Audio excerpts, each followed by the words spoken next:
The role of the auditor is to provide a third party verification, attestation. There's a lot of different words that people will use for it, but essentially they're coming in and assessing and verifying all of the things that a company is claiming to have done in terms of policies and procedures, implemented security, things like that. And they're drafting a report, and in some cases, depending on the framework, issuing an actual certification based on some licensure that the auditing firm has. The audit market is pretty competitive, regardless of the type of audit that you're going to do, whether it's SOC 2, ISO, an ISO audit, a high trust assessment, CMMC assessment. There are a lot of auditor options. And so, the one thing I would say is I think most companies who don't have experience, like they don't even know where to start. So if you're working with a Workstreet, we're happy to make usually multiple recommendations. So, sort of different options and different flavors based on different factors, price, speed, experience with companies that look like your company, whether that's a, AI company or a government contractor or whatever. And so we can make multiple recommendations to you. And then there are a lot of factors to consider, which is why I think either leaning on somebody like Workstreet, a partner that you're using for readiness or for, building out and manage your security compliance program, or spending the time to actually speak to several auditors, because you'll get a sense pretty quickly of the differences in terms of how they operate.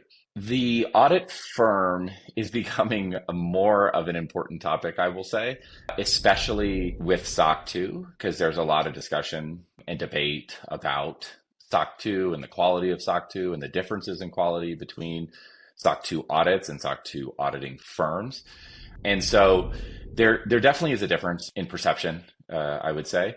I think that difference is more pronounced with SOC 2 and a lot less pronounced for something like high trust or CMMC or FedRAMP, where there is a bit more of a stringent process that goes into reviewing and continuing to recertify the auditors, whereas AICPA and SOC 2 is a little bit more loose. So there is definitely a difference. I would say that in our experience, for most smaller companies, the difference is less important. As companies start to grow, if there are companies that are selling into more risk-averse customers, so like Fortune 50s, big financial services companies, sometimes healthcare, there probably is going to be a little bit of additional scrutiny on who the firm is. And so where we see companies make changes to their auditing firms, which is, I will say, not super common, like most companies will continue to use the same auditor they used in years previous. Where we see companies start to make changes is when they hit a certain size and scale. And at that point, many startups that may have their first SOC 2 or their first ISO or whatever may have been with a smaller auditing firm. As they scale and grow and hit series, whatever we're talking about now, like a really big round, and they're growing really quickly, they might start to look at a big 4 or a big 8 auditing firm as sort of a sign of them maturing their security and compliance program.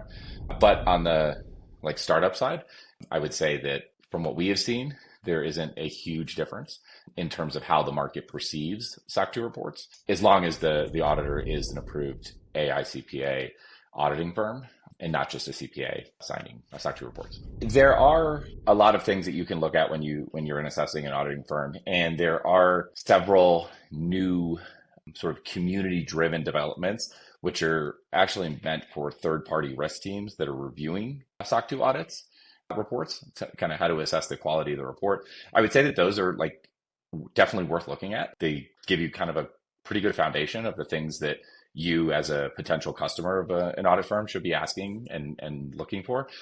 For me, I think the biggest things, and this is based on a lot of the companies that we work with, and a lot of, my background is security compliance. It's around new modern technology companies. When I started, that was new and modern was, public cloud. Today, that's LLMs and AI.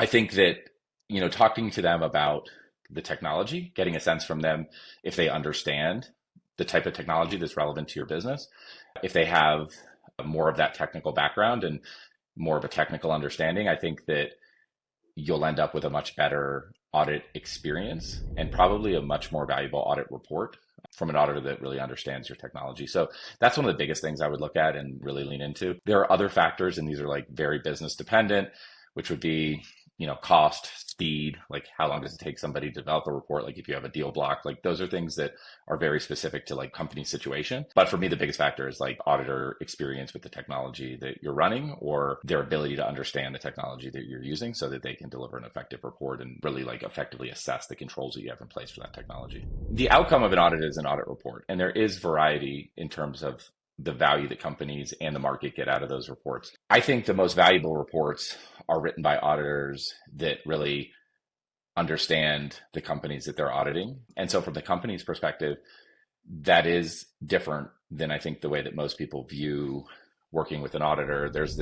Oftentimes there's this sense, which I don't think is accurate, of the auditor auditee or company relationship being somewhat like adversarial is not accurate in my experience with lots of different auditing firms across hundreds and hundreds of audits. Auditors are really motivated to work with and collaborate with companies to understand the things that they're doing to secure data and be good stewards of data. They're also working with companies to understand what those gaps might be, even gaps that are reflected in that audit report, things that they can do to remediate those gaps going forward. So I think that the best way to create or end the process with a valuable audit report is to work closely with your auditor, and ideally an auditor that understands your company, understands your technology. And the outcome of that is going to be hopefully something that isn't just a document or a PDF that you put a link on your trust center for, but it's something that a company can use to show like, okay, we validated that we are doing a lot of the right things, and maybe here are some of the things that we're not doing that we can improve upon. So I think that's really what a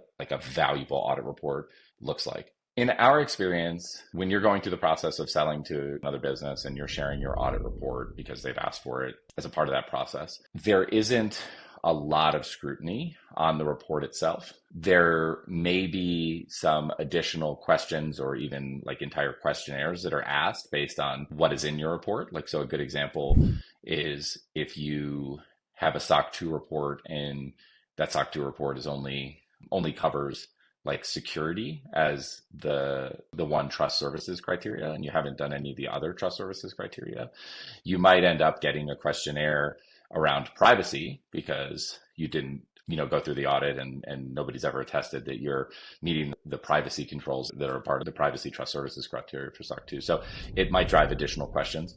My sense, being on the customer side of it and less so on the business side doing the third party risk management piece and reviewing these audits, is there isn't a ton of time that's spent in these SOC 2 reports other than like at a macro level, things like trust services criteria. And, what we see a lot of is people will share SOC 2 reports because it's something that's required as a part of a process. And then they'll get some type or multiple types of security questionnaires in addition to the SOC 2 report. So the SOC 2 is really a gating factor for the deeper dive questions that they're going to ask, which are more tailored to the companies that you're selling to, their third-party risk management program. I think if you're picking an auditor, you should consider factors beyond the immediate audit that you're going through. It's not to say that you can't switch auditors. Most companies don't every year, but it's not to say that you can't. For a lot of companies, the discussions we have around auditor choices are somebody's starting with SOC 2, but they anticipate or they, even on their roadmap plan to immediately go after like ISO 27001 or ISO 42001. They're looking at, is the SOC 2 auditor also accredited to be able to do ISO audits as well? Most SOC 2 auditors are, but that is definitely a factor that people are looking at. I would say that especially if you're a startup, I would probably not like over optimize on like 3 to 5 years from now, the size that you're going to be and the type of audit report that you're going to need based on that size, just because you don't optimize anything for like a 3 to 5 year horizon if you're a new startup. So I would say that like optimize for much more of the immediate time frame and pick an auditor that's a fit for you, like the right size for you, the right price for you, the right speed for you, all that stuff for right now, as opposed to like what might we need in 3 to 5 years in terms of like an auditing firm and a logo on our audit reports. So there is a pretty massive range of prices that you could pay for a SOC 2. It's a hot and highly debated topic to wade into in terms of what do you get in terms of value for the additional cost that you could pay for a SOC 2. I do think there is a certain threshold of auditor, and I'm not saying this is the case, but even if there was absolutely no difference in, how they do the audit and the quality, I would say, of the report itself, there is a perceived difference in the quality of the logo, right? And so like Big Four is the obvious example. Those do tend to carry like a lot more weight. I do think that oftentimes more expensive audits, just like any more expensive or more boutique service that you're going to get, they're probably going to spend more time digging into not just like the evidence that you're providing for your controls, but how did you design the controls in the first place? Do those controls make sense for your business and your technology and everything else? And so I do think they're going to spend much more time really strategizing and working, with you. The challenge is there's not just like a binary. You can pay, X for a SOC 2 audit and you can pay 5X for a SOC 2 audit. There's like a spectrum. So you can pay X, you can pay 1.2X, you can pay 2X and all the way on up. And so like, it's hard to really talk about the differences because the differences are also a spectrum. So at one end, they might just look at your evidence. At the other end, they might be on site spending time with you, helping you or them and you understand like how you design the controls. And then there's going to be like a long tail in the middle of that spectrum that are going to do a little bit more than just look at the evidence and a little bit less than be on site looking at every one of your controls and trying to figure out why you chose that. So yeah, I mean, it's a hard question to answer. And I think a lot of people are trying to answer it right now. Back to the primary reason we see with companies, it'll go from more of what I would perceive as like a startup auditor versus like a Big Four, Big Eight. It's largely like when they get to a point where they want that perceived maturity, like we want to be perceived as being more mature in how we operate our compliance program. So now we're working with a PwC or whatever versus a lower cost startup auditor.